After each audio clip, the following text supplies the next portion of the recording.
Continuing my trip on the Silk Road of China, in this video I explore Kashgar Oldtown in Xinjiang, China.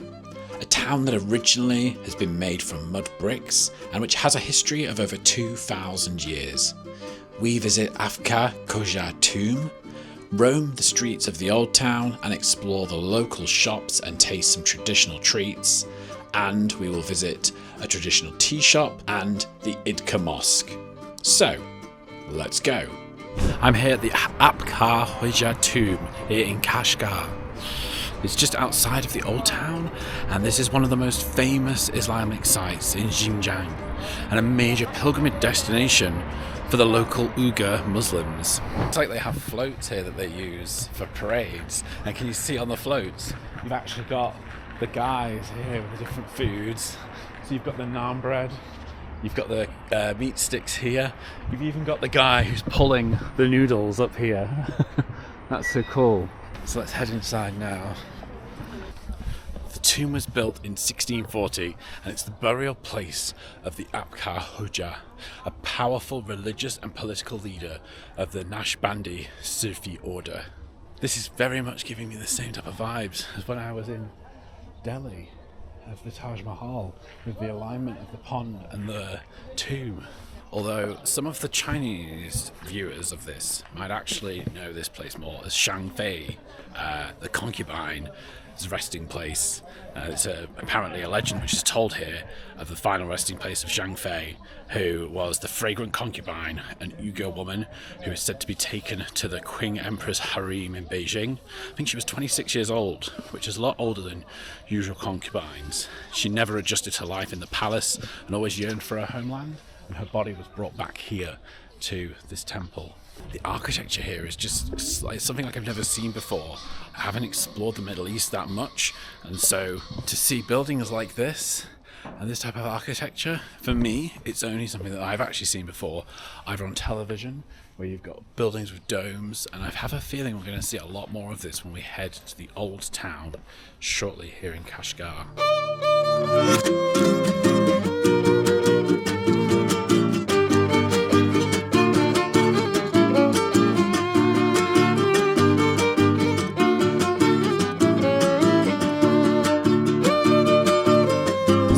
Heading to watch a performance that happens here in Kashgar. It's at 10:30 in the morning and it's outside of the big gate to the entrance of the old town. And they close off the road here so that people can get there safely. So we're just heading down there now.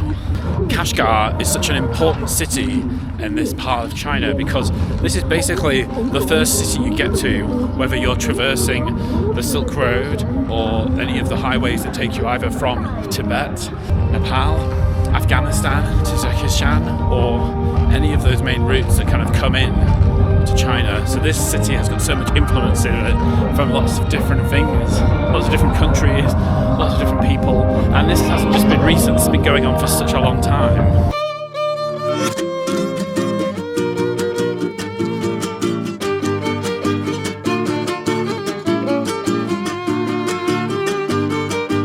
So I made the mistake of getting right to the front, and now I need to find where my tour group is. This will be fun. Trying to find the rest of my group in this huge crowd of people. Ah, there he is.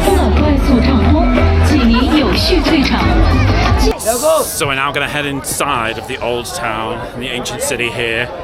And apparently this wall was rebuilt, as well as many of the buildings inside the old town, because in 2008 there was a big earthquake here in China, in Sichuan province, and the government wanted to check that the buildings were safe. A lot of the buildings here, because they were built out of mud, they were not safe, so they had to be rebuilt. So there's around 200,000 buildings that were inside of here, and this was basically Kashgar was whatever was in this old town. They obviously renovated the buildings after the earthquake to make sure that they were all safe, and then when they've rebuilt them again, the same people still live here, but now the buildings are safe, so they're still being built in the same style. From up here, the buildings have still got this kind of mud style, but they've been built by brick now, so that if there is any other earthquakes, at least this place will be safe. We've just entered through the east gate, and now we're heading to the mosque, where we're going to have a look at. And the mosque is in the centre of the old town. The mosque was built originally, and all the houses kind of developed from that. So this street behind me didn't previously used to just be all shops like it is now. It was majority residential, and then downstairs there would be some shops. But this street predominantly, leading up to the mosque, was actually very well known for ironmongers and people making things out of iron. A museum, but this was one of the most popular ironmongers on this street.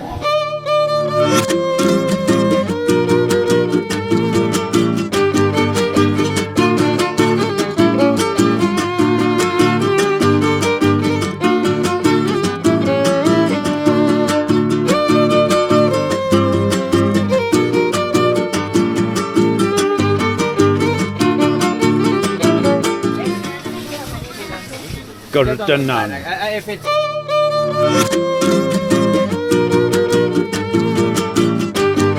Oh, it's warm still. Yeah. Ah. Golden naan. So this is what's eaten at breakfast time here. And it does look a little bit like a bagel, but Gouda means round, and it is naan bread.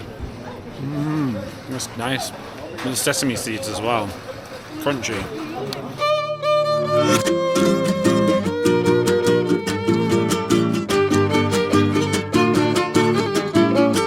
can you see here in the rendering that they put on the front of these buildings, you've actually got straw that's coming through. So when they've rendered this, after rebuilding them with the brickwork, the straw is here to try and give it that authentic mud feel.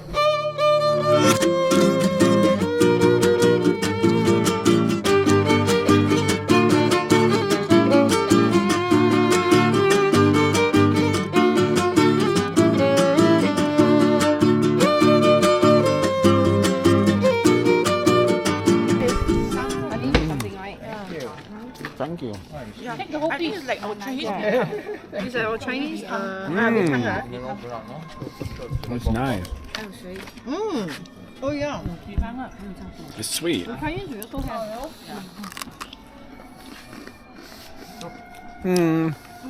Karen, what's this called? Sachima. Sachima. Sachima. I'm trying. This is so tasty. I like this. With raisins on it as well.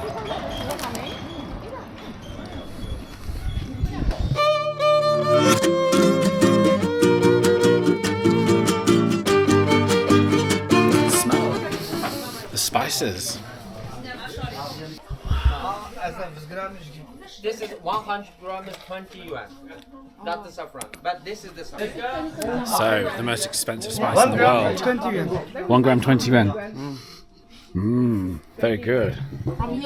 And that's why they've got these little tiny pots, so you can have your saffron in there.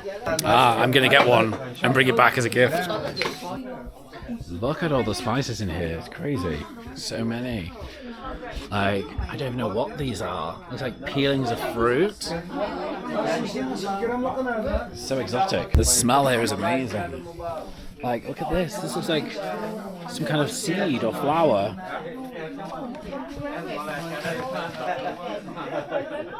So I'm now here at the Ida Mosque, which is the largest mosque in Xinjiang, and it's one of the most important in all of China.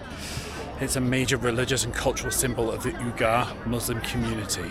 The mosque was built in 1442, so around 500 years ago. It's been expanded several times since then, but it still holds that classic Islamic Central Asian design, especially the huge yellow facade filled with green tiled minarets and the beautiful wooden prayer hall inside. On Fridays and during Eid celebrations, there will be thousands of Muslims that all come here to pray. Anything up to around 10,000 people.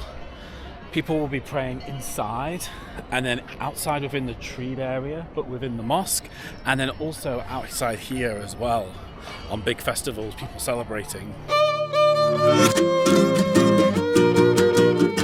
I'll be honest, my expectation before I came here, I was a little bit worried because I have read some things online, and you know, there were some conceptions maybe I had of what it might be like here, but it's so relaxed. Like, I don't know, maybe I've just been fearmongered by reading too much Western media, but it feels like everyone here is kind of safe to get on and do what they want to do. There's not really any kind of restrictions. People are allowed to pray. People are allowed to show their religion. People are allowed to show their ethnic culture and show their own heritage. It actually seems like it's celebrated here. People are using it as a way to increase tourism to Kashgar and also to other areas in Xinjiang. So it's, yeah, interesting for you to come here in person and actually then feel what the experience is like, rather than, I think, just believe what you're told on the news.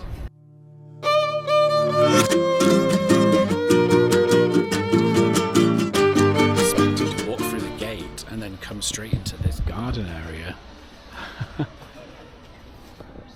This is very beautiful, very peaceful here.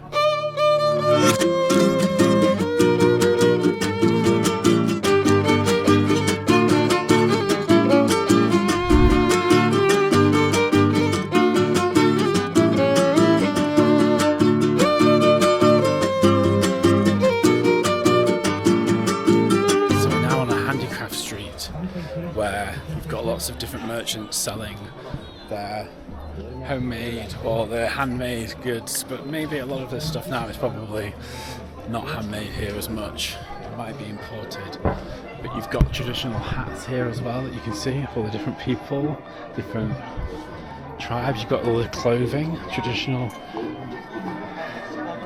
dress. So we're now heading into the tea house. Let's see what it's like.